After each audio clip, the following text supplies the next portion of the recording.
ठीक है, star God की इस वीडियो में आपका स्वागत है। चल लास्ट वीडियो में हमने देखा कि कहानी कैसे फाइनली कालावान की हेल्प के लिए रेडी हो जाती है और चेयरमैन से बगावत करने के बाद हम देखते कालावान और मिस कहानी को टॉनकी को हराते हुए फाइनली जहाँ पे टावर में बस सब पहुंचने वाले थे। वही दूसरी तरफ बैम उसकी टीम को धोखा मिलता है और वो सामना कर रहे एक हाई रैंकर का यानी कि डेलेट का। वही दूसरी तरफ यहाँ पे व्हाइट और हासु पहुंच गए सीधे कालावान और मिस कहानी को रोकने के लिए। चैन की बैटल अब स्टार्ट होने वाली है, तो वीडियो आगे बढ़ने से पहले चैनल को सब्सक्राइब कर ले और वीडियो में आगे बने रहें।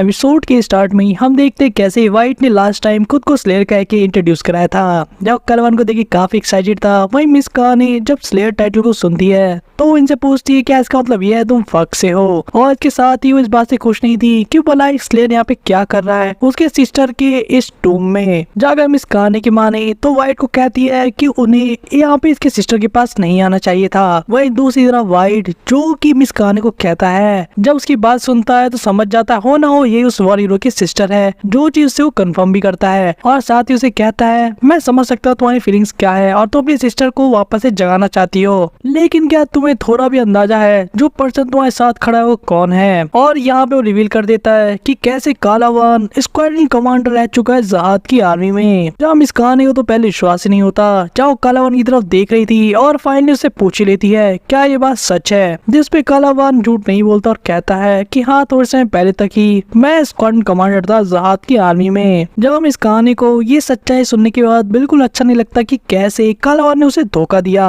जहाँ कालावान का पर्सपेक्टिव था कि भला उसने कैसे उसे धोखा दिया, और उसने तो सच कहा था कि वो यहाँ पे उसके सिस्टर को जगाने में उसकी हेल्प करने आया है। जब हम इस कहानी को भी अब पता था कि ये सब बातें करने से कोई बेनिफिट नहीं होने वाला, इसीलिए वो सीधे कालावान का मोटिव जानने की कोशिश करती है कि आके उसके सिस्टर को जगाना ही क्यों चाहता है। जहाँ कालावान कहता है कि या तो मैं उन्हें अपनी तरफ परस्यूट करूंगा ज्वाइन करने के लिए जहाद की आर्मी को, या तो मैं उन्हें खत्म करने वाला हूँ। जहाँ पे मिस कहानी को अपनी कानों विश्वास नहीं हो रहा था, उसने अभी भी क्या सुना उसके लिए तो चीज रेडिकुलस थी, क्योंकि उसे पता है उसके सिस्टर कभी भी किंग जहाद की आर्मी का पार्ट नहीं बनने वाली और दूसरे केस में कालावान के सिस्टर को भी नहीं मार सकता। वो इसी बीच व्हाइट जो कि अभी तक तो शांति से खड़े होकर इन दोनों की बातचीत सुन रहा था, वो यहाँ पे मिस कहानी को कहता है कि जल्दी से अपनी सिस्टर को जगाओ, अगर तुम्हें सच्चाई पता लग चुकी है। मैं श्योर नहीं इस पॉइंट पे मैं इसको अकेले हरा सकता हूँ या नहीं, और तुम्हारी सिस्टर की हमें हेल्प लगेगी। वही हासु जो की व्हाइट को फॉलो करते हुए यहाँ पर आया था, वो भी इस बात सुन के थोड़ा सा कंफ्यूज जाता है और व्हाइट से पूछता है कि मैं तो सोचा था कि तुम वॉर हीरो को जगाने से रोकने के लिए यहाँ पर आए हो। जहाँ पे व्हाइट उसे कहता है तुम्हारा दिमाग खराब है क्या, जो बंदा हमारे सामने खड़ा है वो स्क्वाड्रन कमांडर था, और चाहे उसने खुद से ही अपने एक हाथ को बांध क्यों न कर रखा हो, उसके बाद भी उसे हराना काफी मुश्किल है। और इसके सिस्टर अगर हमारी हेल्प नहीं करती तो ऐसा करना हमारे पॉसिबल नहीं होगा, यानी कालावान का सामना करना। लेकिन सरप्राइजिंगली इन सब चीजों के बीच में हम देखते कालावान को मिस कहानी को कहते हुए कि तुम क्या सोचने में लगी हो, चाहो अपनी सिस्टर को जगा लो, आखिर तुम भी तो यही चाहती थी ना। लेकिन अब इस कहानी को समझ में नहीं आ रहा था क्योंकि सिचुएशन दोनों तरफ से काफी कॉम्प्लिकेटेड हो जाती है, और इसी वजह से हम देखते हैं इस कहानी को कहते हुए कि वो अपनी सिस्टर को जगाने से ज्यादा ये चाहती थी कि उसके सिस्टर शांति से रह सके,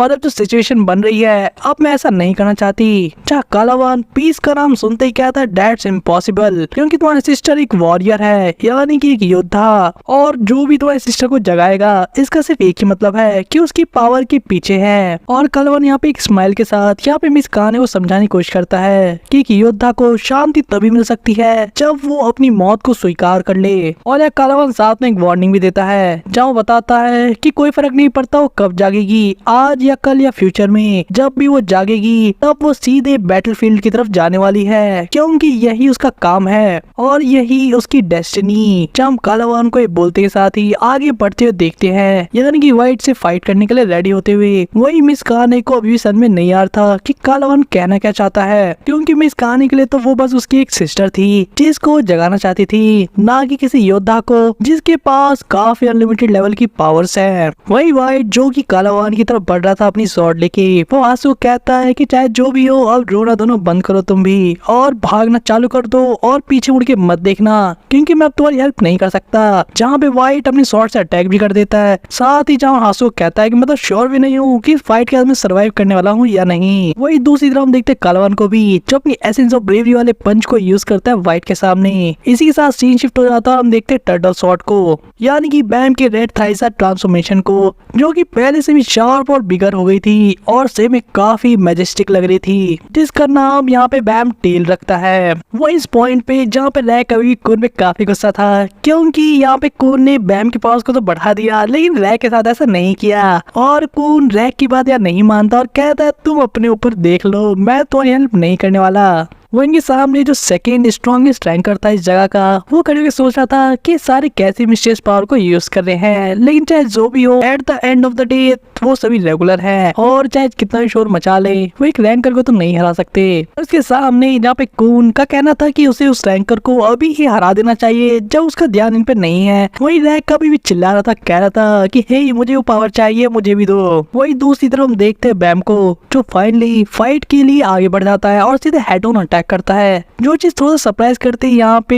डेलिट को भी कि कैसे एक रेगुलर के अंदर इतनी हिम्मत है, यह इतना गुदा कि सामने से अटैक कर रहा है, लेकिन जो अपने नीडल को उनकी तरफ कर देता है और पॉइंट करने के साथ ही अटैक करने से पहले अपने मन में सोचता है कि कैसे इन रेगुलर को ही पता लगने वाला है, इन्होंने कितनी बड़ी गलती कर दी है। वही दूसरी तरफ देखते रैक को, जो कि अपनी पावर्स का यूज करके यहाँ पे बैम को डिफेंड कर रहा था आने वाले अटैक से। वहीं पे कून उसको अपने लाइट हाउस का यूज करके सपोर्ट कर रहा था। वही डेलिट जो कि काफी ज्यादा और गुस्सा हो जाता है ये चीज देखकर, ऑन पे और काफी फ्यूरियसली अटैक करता है, कहते हुए तुम्हें क्या लगता है कि तुम मेरे अटैक को रोक सकते हो, जहाँ पे वो रैक के अटैक को काफी आराम से न्यूट्रलाइज कर देता है। वहीं पे हम बैम को देखते हैं जो काफी डिफिकल्टी के साथ उस चीज को, यानी कि जो नीडल जैसी चीज है डेलेट के हाथ में, उसको डॉज करता है, जो काफी तेजी से सारे डायरेक्शन से उसके ऊपर अटैक करी थी जैसे कि कोई वेप हो। हम ये रियलाइज करता है कि ब्लैक के अटैक की वजह से यहाँ पे जो डेलेट के अटैक्स है उस तक पहुंचने में थोड़ा सा डिले हो रहे हैं, जिसकी वजह से बैम को ओपनिंग मिल रही है यहाँ पे अपनी फाइट करने के लिए। लेकिन यहाँ पे इस रैंकर को यानी कि डेलेट को ये नहीं पता कि बैम कितने सारे कॉम्बैट में रह चुका है।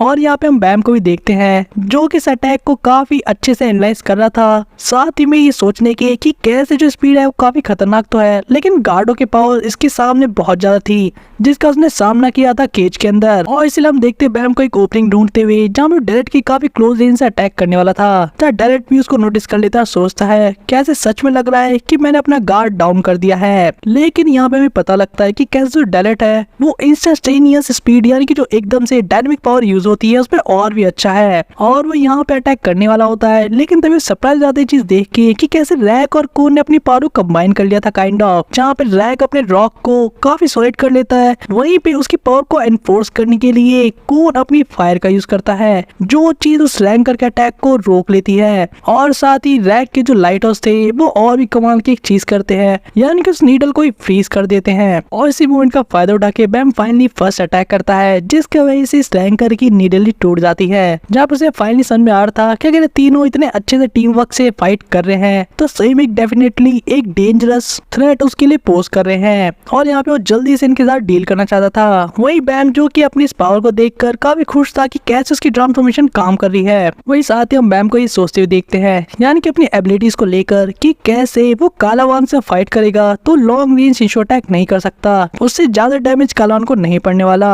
वहीं पे अगर वो एयर वेव अटैक को यूज करता है जो काफी स्ट्रॉन्ग तो है, लेकिन उसके लिए उसे कालावान काफी क्लोज रेंज में जाना पड़ेगा जो काफी डेंजरस है और साथ ही में काफी ज्यादा एनर्जी भी लेता है। वहीं जो उसकी न्यू पावर है यानी कि पावर ऑफ ट्रांसफॉर्मेशन वो स्ट्रॉन्ग है, और साथ ही में उसने गार्डों के पैर भी काटे थे। साथ ही में यहाँ पर बैम कुछ हद तक उसकी रेंज को भी एडजस्ट कर सकता है, और इसलिए बैम कहीं ना कहीं जानता था कि अगर अपनी न्यू पावर को वो सही से हार्नेस करना सीख गया तो शायद वो कालावान को भी हर्ट कर पाएगा फाइनली। वही दूसरी तरफ व्हाइट और कालावान का बैटल अभी भी चल रहा था, जहाँ पे हम व्हाइट को पहली बार इतना सरप्राइज होते हुए देखते हैं, जहाँ पे वो रिकॉग्नाइज करता है कि कालावान सही में इंक्रेडिबल फाइटर है। जहाँ सबसे सरप्राइजिंग चीज ये थी व्हाइट के लिए कि कैसे जितने भी शॉर्ट अटैक यहाँ पे कर रहा था ये सारे कालावान डायरेक्ट हिट लेता अपनी बॉडी पे, और उसके बाद भी काफी अच्छे से मूव कर रहा था जैसे कि कोई वाइल्ड बीस्ट हो। वही हम देखते व्हाइट को काफी क्लोज रेंज से हेड ऑन शॉट अटैक करते हुए, जिसे कालावान अपनी फीस से ब्लॉक करके रखता है, यानी कि अपनी बेयर हैंड से, जहाँ पे एसेंस ऑफ ब्रेवरी की पावर उसे बचा रही थी। वहीं पे कालावान व्हाइट से पूछता है तुम वही हो ना जिसे मैंने लास्ट स्टेशन पे देखा था, क्या वो इरेगुलर किड भी तुम्हारे साथ यहाँ पर आया है? जब व्हाइट को ऐसे टॉपिक चेंज करते हुए देखना पसंद नहीं था तो कहता है कि क्यों ना अपनी फाइट पर फोकस करे अभी। जब कालावान थोड़ी सी बेइज्जती करते हुए यहाँ पे व्हाइट को कहता है कि तुम जिस लेजेंडरी स्लेयर के बारे में तब से बोलते आ रहे हो, अगर वो यहाँ पे होता तो शायद मैं ऐसा फोकस कर पाता, लेकिन अभी कल तो तुम मेरे लिए बिल्कुल भी थ्रेट नहीं हो। जो व्हाइट को अपनी बेइज्जती बिल्कुल पसंद नहीं आती, आखिर वो हिज मैजेस्टी जो ठहरा और इसी के साथ ही वो अपने अटैक को और भी ज्यादा फायरी कर देता है, यानी कि खूंखार, और कहता है कि मेरी बेइज्जती करने की कोशिश दोबारा मत करना। कालावान भी रुकने का नाम नहीं लेता और एक क्लोज रेंज फिस्ट अटैक करते कहता है कि अगर ऐसा है तो मुझे दिखाओ तुम्हारे अंदर क्या दम है। जब व्हाइट सही में पावरफुल तो काफी है, लेकिन at the end of the day अभी भी उसकी फुल पावर उसके पास नहीं है और इसीलिए उसको काफी डिफिकल्टी हो रही थी कि स्क्वाड कमांडर को डील करने में। जहाँ मैं सोच रहा था कि उस लड़की को इतना टाइम क्या लग रहा है, उसने अभी तक वो सील क्यों नहीं तोड़ी, अपनी सिस्टर को क्यों नहीं जगाया। वही जैसे जैसे बैटल आगे बढ़ रही थी, व्हाइट को समझ में आ रहा था कि कैसे इस फाइट में वो बेडली कुछ कर पाया है और साथ ही उसकी जो स्वॉर्ड है वो भी टूटना चालू हो गई है और इस पर्सन को यानी कालावान को ऐसा लगता है जैसे कि वो किसी तरह का जैम हो जिसको सदियों से धीरे धीरे कंप्रेस करके स्ट्रॉन्ग बनाया गया हो। और अगर यहाँ पे व्हाइट अगर कोई बहुत पावरफुल स्ट्रॉन्ग हिट इसको नहीं देता तो इस केस में उसे हराना लगभग इम्पॉसिबल होगा, चाहे कालावान ने अपना एक हाथ बांध ही क्यों ना रखा हो। जब इस कंक्लूजन में पहुंचे साथ ही फाइट यहाँ पे कालावान से थोड़ा पीछे हट जाता और कहता है कि कैसे मुझे अपनी शॉट को चेंज करना होगा। ऐसे तो अपने वेपन को सोल्स की पावर का यूज करके बनाता हूँ जिनको मैंने डिवाइड किया था अपने मैजिक से, और अगर टूट जाता है तो मैं दूसरा ही बना सकता हूँ, लेकिन इस फाइट में मैं श्योर नहीं हूँ कि मैं तुम्हें शॉट से काट पाऊंगा और इसीलिए इस पॉइंट पे मुझे भी अपने आप को लगता है पुश करना पड़ेगा और एक ऐसी शॉट बनानी पड़ेगी जो कि पहले से भी ज्यादा शार्पर हो। जैसे कहने के साथ ही हम देखते हैं व्हाइट को एक और नई रेड कलर की शॉट बनाते हुए जो इतनी ज्यादा अजीब सी लग रही थी और इतनी ज्यादा खतरनाक कि हासु जो कि सब चीजें देख रहा था उससे भी काफी अनकंफर्टेबल फील होने लगता है। वही व्हाइट बताता है कि ये सबसे शार्पेस्ट शॉट बन सकती है इस मोमेंट पे मेरी पावर का यूज करके, और मैंने इसका नाम रखा है स्पाइनल। और अब तुम्हें मेरे रैत का पता लगेगा, यानी कि मेरे क्रोध का जो तुमने मुझे जगाया है इस फाइट के अंदर। जब कालावान तभी उतना इम्प्रेस नहीं होता, वहीं पे व्हाइट उस पर अटैक कर देते कहते हुए डोंट गेट टू कॉकी। वो इस न्यू शॉट के अटैक को हम देखते हैं जो कि ऐसा लग रहा था देखने में पहले कि ऑर्डिनरी शॉट जैसा ही है और उसके स्लैशेस एक साथ कालावान की तरफ बढ़ रहे थे, जहाँ पे कालावान पहले की तरह उन्हें ब्लॉक करने की कोशिश करता है अपने हाथ से, लेकिन एट द एंड मोमेंट हम देखते हैं स्लैशेस को गायब होते हुए। और जब कालावान रियलाइज करता है कि उसके हाथ में काफी खतरनाक कट लग चुका है तब तक काफी देर हो जाती है और यहाँ पे व्हाइट को भी काफी हैप्पी देखते जाओ, कहता है मैं फाइनली तुम्हें काटने में सक्सेसफुल हुआ। वही दूसरी तरफ उस गाइड को देखते हैं जो कि चेयरमैन के सामने थे, उससे कहती है कि चेयरमैन तुम क्या करने की सोच रहे हो। जहाँ चेयरमैन का कहना था तुम्हें क्या लगता है, जहाँ गाइड का कहना था कि भला जो रैंकर को कालावान को रोकने के लिए जाना चाहिए था वो मेरे के ऊपर अटैक करने की क्यों कोशिश कर रहे हैं। जहाँ चेयरमैन रिवील करता है कि कैसे जो रैंकर्स के थ्रू उसको इन्फॉर्मेशन मिली है जो पर्सन यानी कि कालावान यहाँ पे आया है वो पहले एक स्क्वाड्रन कमांडर रह चुका था और अगर वो सही में एक स्क्वाड्रन कमांडर है तो ऑब्वियसली वो उन्हीं का साथ देने वाला है, क्योंकि भला उससे कौन ही जीत पाएगा। ये डिसीजन तो कोई 3 साल का बच्चा भी ले सकता है अगर चेयरमैन की माने तो। चेयरमैन को काइंड ऑफ थोड़ा सा डरा हुआ भी देखते हैं जो कहता है कि कौन जाने अगर मैं फक का साथ दूं जहाद के बिना। गाइड को ये बात उतनी पसंद नहीं आती और कहती है कि तुम मुझसे ऐसी बात मत करो जैसी मैं कोई बच्ची हूँ, तुम शायद भूल गए हो कि तुम्हारा काम था इस सील को इंटैक्ट रखना। तो चेयरमैन थोड़ा सा डिसएग्री करता है इस बात से और कहता है कि हमारा काम था जहाँ पे शांति बनाए रखना जो कि सील को प्रोटेक्ट करके हुआ था अभी तक, लेकिन अब हमारे गोल चेंज हो चुके हैं। अब पीस को तभी बनाया जा सकता है जब हम जहाद का साथ दें, और अगर इस केस में जहाद की आर्मी सील को तोड़ना चाहती है तो हम कुछ नहीं कर सकते। और इस टाइम पर तुम्हें हमारे से ज्यादा खुद की टेंशन लेनी चाहिए क्योंकि तुम बस अब मरने ही वाले हो। जब हम एल्डर को देखते जो अपना माथा पकड़ लेती है सोचती है डेड सन ऑफ अ बिच, इसकी वजह से सारे प्लान खराब हो गए और क्या स्लेक कैंडिडेट ने सब चीजें खराब कर दी क्या। और एल्डर को यहाँ भी सबसे गुस्सा तो किल इलम के ऊपर आ रहा था कि आगे उस एल्डर को इस बंदे में दिखा क्या, यानी कि एल्डर के अंदर। वही दूसरी तरफ व्हाइट वर्सेस कालावान के बैटल के अंदर हाथ से जो कि दूर से इन दोनों को लड़ते हुए देख रहा था, वो सोचता है कि एकदम से हुआ क्या। व्हाइट ने अपनी स्वॉर्ड का कलर चेंज किया और उसके बाद उसने कालावान के हाथ को काटा और व्हाइट के अटैक करने के बाद जो स्लैश थे वो तो उसको दिखे तक नहीं। जहाँ हाथ को काफी अच्छे से बात क्लियर थी कि वो इन दोनों के बीच में नहीं पड़ना चाहिए। लेकिन फिर भी अपने आप को लकी मानता था कि ऐसे दो फाइटर्स को लड़ते हुए इतने क्लोज से देख पा रहा है। यहाँ पे आसू का अभी के लिए मोटिव ये था कि वो किसी भी तरीके से वाइट की शॉर्ट टेक्निक्स को देख सके और ऑब्जर्व कर सके, या उनके स्लाइटेस्ट मूवमेंट को भी, क्योंकि वो उस लेवल पे शायद कभी ना पहुंच पाए अपने पूरे जीवन भर में भी। लेकिन शायद जब उसके जीवन में वो इम्पोर्टेंट पल आएगा जब उसे अपनी शॉर्ट टेक्निक का यूज करना होगा सबसे इम्पोर्टेंट पल में, तो शायद वो इस मूवमेंट को कॉपी कर सके और वाइट की शॉर्ट टेक्निक जो उसने अभी ऑब्जर्व की है वो उसकी काम आ जाए। वही दूसरी तरफ कालावान जिसका अपने कट के ऊपर ध्यान जाता है, वाइट वैसे समझ जाता है देखकर कि कैसे कालावान को उसने सरप्राइज कर दिया। और यहाँ पे वाइट एक स्माइल के साथ ये भी कहता है कि तुम्हारा रिएक्शन देख के लग रहा है कि स्क्वाड्रन कमांडर को बहुत लंबे समय से याद नहीं था कि ऐसा कट कैसा फील होता है। कालावान भी काइंड ऑफ इससे एग्री करता है कि ऐसा तो जनरली होता ही है। वही वाइट बताता है कालावान को कैसे जो अपने प्राइम में था, यानी कि अपनी पावर की पीक में, तो इससे भी कई ज्यादा फास्ट और स्ट्रॉन्गर था, लेकिन अभी के लिए तो बस थोड़े मोड़े अटैक ही कर पाता है, वो भी एक साथ। जब कालावान सही में काफी इम्प्रेस था और वो चीज वाइट को बताता भी है और कहता है कि मुझे फाइनली तुमसे थोड़ा बच के रहना होगा।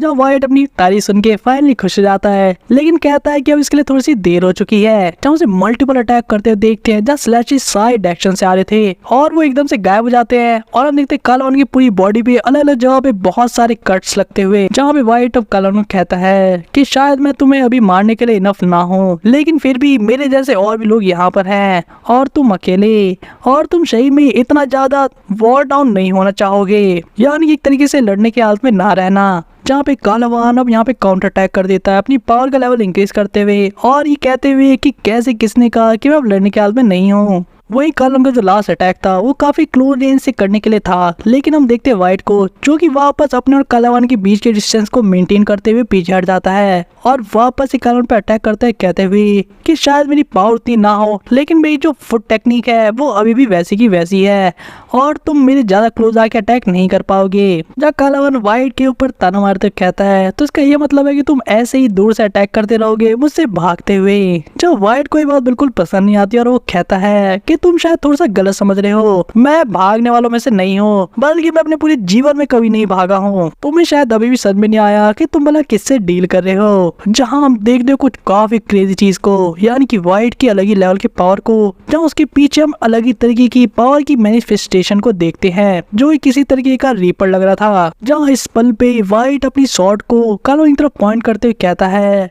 कि मेरी शॉट बस तुम्हें अटैक करते रहना चाहती है और जब तक मैं तुम्हें तुम्हारे घुटनों पे बैठे हुए नहीं देख लूंगा अपने सामने, मुझे चाहे कितना भी टाइम लग जाए मैं लगा रहूंगा। और फाइनली इतने लंबे टाइम के बाद हम बैटल में एक नेम अटैक देखते हैं, यानी कि sword of purple soul storm, जिसको देख के कालावान भी समझ जाता है कि अटैक कुछ नॉर्मल तो नहीं होने वाला। और हम देखते कालावान को फाइनली अपनी और भी ज्यादा पावर का यूज करते हुए, जहाँ पे वो मिस काने को कहता है कि सॉरी मैं अपनी प्रॉमिस को नहीं रख पाया, मैं और भी ज्यादा शांति से यहाँ पे चीजों को डील नहीं कर सकता। और इतना कहने के साथ ही हम देखते हैं फाइनली कालावान को अटैक को न्यूट्रलाइज करते हुए, जहाँ वाइट भी काफी ज्यादा सरप्राइज आता है कि कैसे शिनशु का यूज करके यहाँ पे कालावान ने उसके अटैक को न्यूट्रलाइज कर दिया। और सिर्फ इतना ही नहीं, यहाँ पे वाइट ये भी नोटिस करता है कि जिस पूरे एयर की जो शिनशु फील थी वो एकदम से चेंज हो गई और जितने भी कट्स उसने अभी तक लगाए थे कालावान के ऊपर वो सारे के सारे हील हो गए। वही कालावान जो कि अब एसेंस ऑफ ब्रेवरी की रियल पावर को यूज कर रहा था, वो कहता है कि तुम सही में काफी अच्छा अटैक कर सकते हो, मैं तुम्हें जरूर इतना कहूंगा, लेकिन मैंने तुम्हें ये कभी नहीं कहा था कि मैं भी अपना बेस्ट ट्राई कर रहा हूँ। मैंने अभी तक अपनी पावर को काफी रोक के रखा था क्योंकि उस लड़की ने मुझे ऐसा कहा था करने के लिए कि मैं इस पूरी वॉल को डिस्ट्रॉय ना कर दूं, लेकिन लगता है मेरे पास कोई और चारा नहीं है यहाँ पे डैमेज करने का।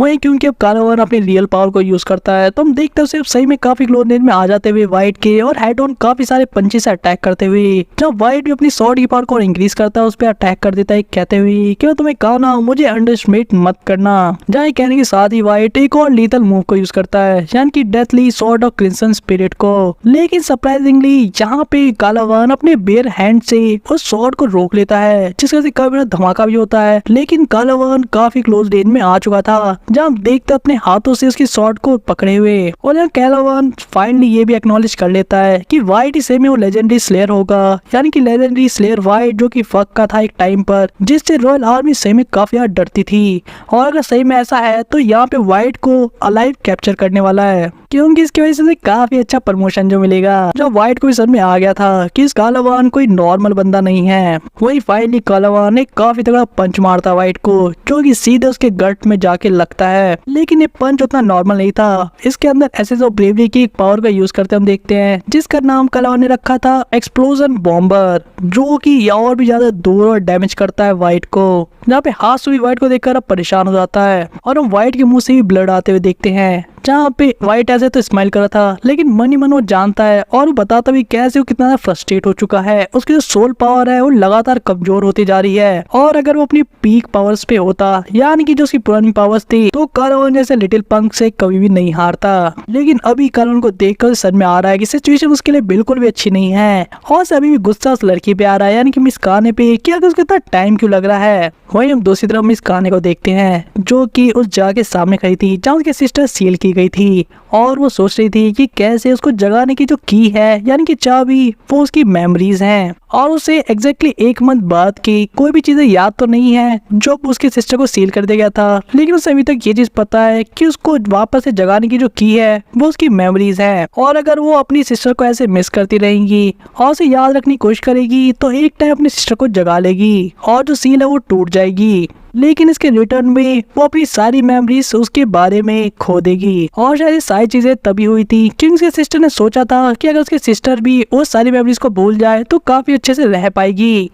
लेकिन ऐसा हुआ नहीं, और हम देखते फाइनली कहानी को रोते हुए और सील को ब्रेक करते हुए ये कहते हुए कि सिस्टर वापस आ जाओ। वही बैटलफील्ड में, यानी कि व्हाइट वर्सेस कालावान की बैटल में, हम देखते बीच में एल्डर को आते हुए, जहाँ पे वो व्हाइट से कहती है क्या तुम ठीक हो, जिससे व्हाइट से देखकर काफी गुस्सा आता और कहता है कि तुमने सही में काफी टाइम ले लिया यहाँ आने में। जहाँ पे एल्डर काफी परेशान थी, और गाइड यहाँ पे कहती है कि कहानी कहाँ पर है। कालावान उस गाइड को नोटिस कर लेता है और पूछता है तुम कौन हो। वहीं पे व्हाइट इन्फॉर्म करता है गाइड को कि कहानी तो पहले ही जा चुकी है, यानी कि जो हीरो की लिटिल सिस्टर है, और वो उसे जगाने वाली है। गाइड इस बात सुनी काफी गुस्सा होती है व्हाइट के ऊपर और कहती है कि मैंने तुम्हें कहा था उसे रोकने के लिए, तुमने उसे जाने क्यों दिया। लेकिन व्हाइट कहता है तुम मुझे लेक्चर मत दो, और तुम्हें मेरे प्लान के ऊपर थोड़ा सा ट्रस्ट करना चाहिए। गाइड को तो कुछ समझ में नहीं आता कि व्हाइट कौन से प्लान की बात कर रहा है, लेकिन वहाँ पे तभी काफी अजीब सी चीज होती है, यानी कि वो जो सील टावर था, हाँ, उसमें से काफी ब्राइट लाइट को निकलते हुए देखते हैं। हासु और कालावान सभी लोग वहाँ पे नोटिस करते हैं फूल के काफी सारे टुकड़ों को आते हुए देखकर, यानी कि एक तरीके की पेटल्स को। और ये सिर्फ इसी जगह पे नहीं बल्कि पूरे टाउन में हो रहा था, जहाँ किसी को समझ में नहीं आता कि आखिर ऐसा क्यों हो रहा है। जहाँ बैम को भी देखते सरप्राइज होते हुए, और ये सारे जो फूल थे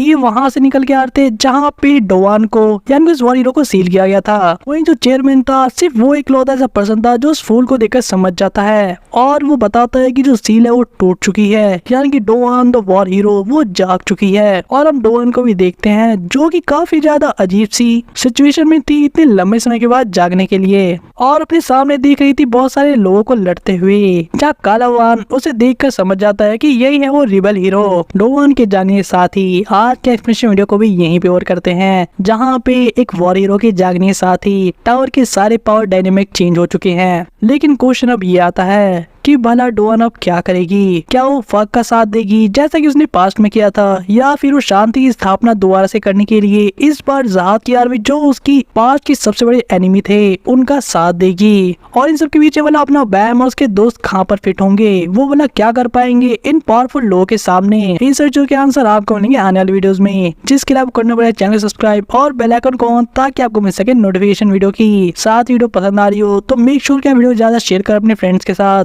और साथ वीडियो को लाइक करें। तो मिलते हैं आपसे नेक्स्ट वीडियो में।